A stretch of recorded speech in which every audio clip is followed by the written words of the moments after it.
MK sudah bacakan putusannya kemarin. Lalu mantan ketua MK Anwar Usman juga sudah bersuara menantang ataupun juga bilang pantang mundur dari hakim konstitusi. Lalu apakah putusan MK ini cukup untuk memulihkan kepercayaan publik dan apa untung ruginya di Pilpres 2024? Kita akan bahas bersama dengan pakar hukum tata negara Universitas Gadjah Mada, Mas Zainal Arifin Mohtar. Lalu juga ada Wakil Ketua Umum Partai Gerindra, Bang Habibur Rahman. Selamat sore, Mas Zainal, Bang Habibur Rahman. Selamat sore. Assalamualaikum. Waalaikumsalam. Saya mau ke Mas Zainal dulu. Mas Zainal, yang terbaru kan tadi Anwar Usman sudah memberikan statement kalau dia melihat justru ada skenario politisasi dengan objeknya adalah Anwar Usman. Kalau dari Mas Zainal sendiri melihatnya gimana?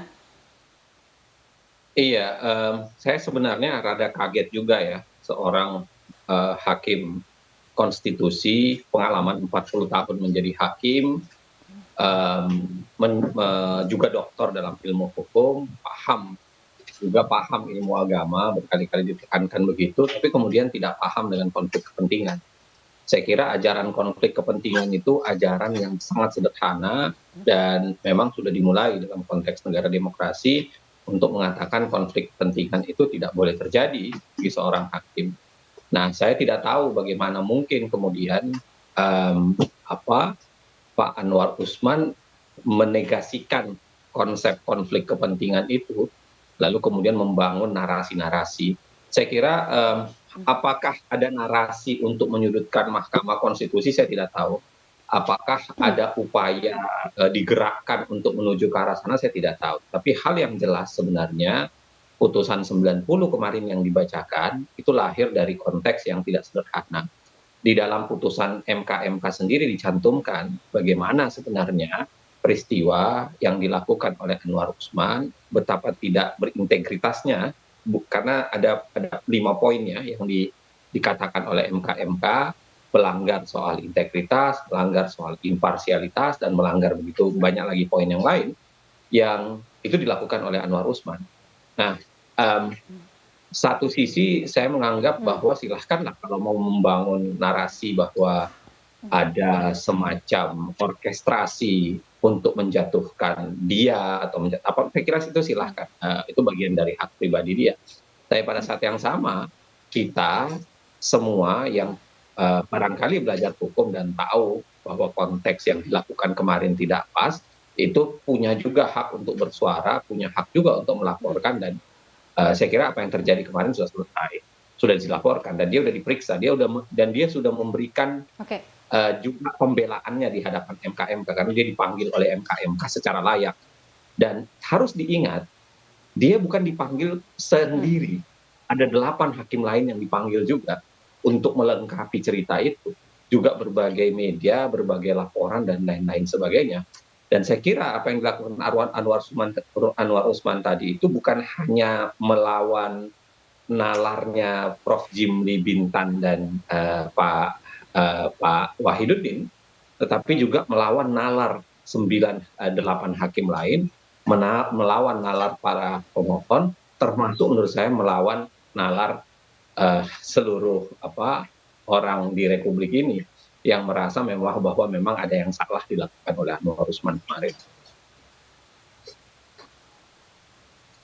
Oke, Mas, tapi kan juga tadi Anwar Usman dalam keterangannya di depan wartawan ya, juga menarik soal konflik kepentingan. Dia bilang konflik kepentingan ini sebenarnya sudah terjadi dari lama, dari 2003. Nah, Mas Zainal gimana menanggapinya?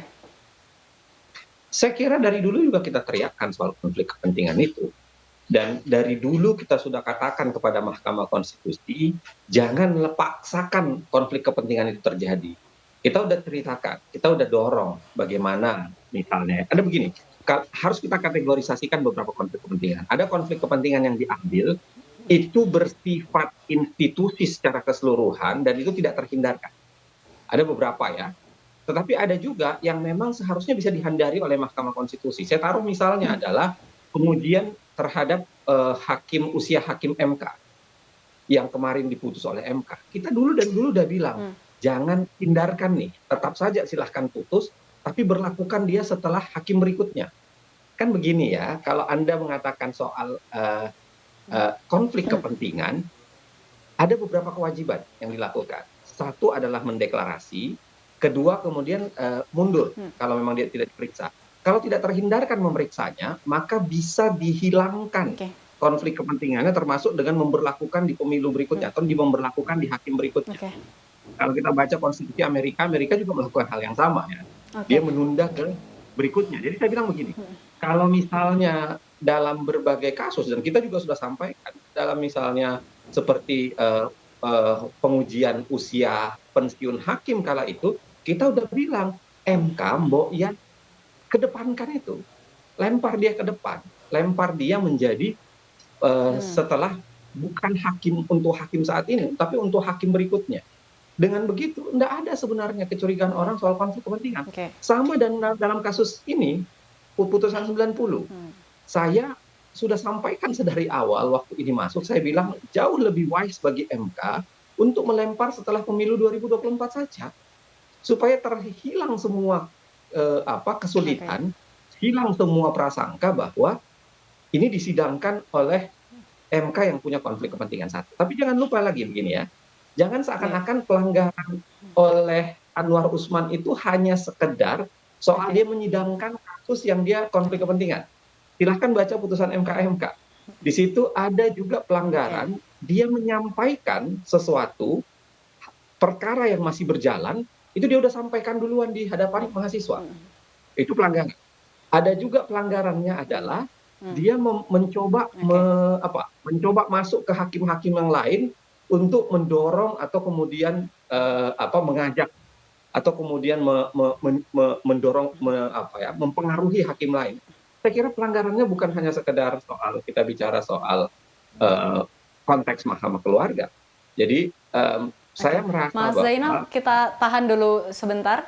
Nanti juga kita akan tanyakan bagaimana tanggapan dari Bang Habibur Rahman ya, tapi nanti kita lanjutkan usai jeda.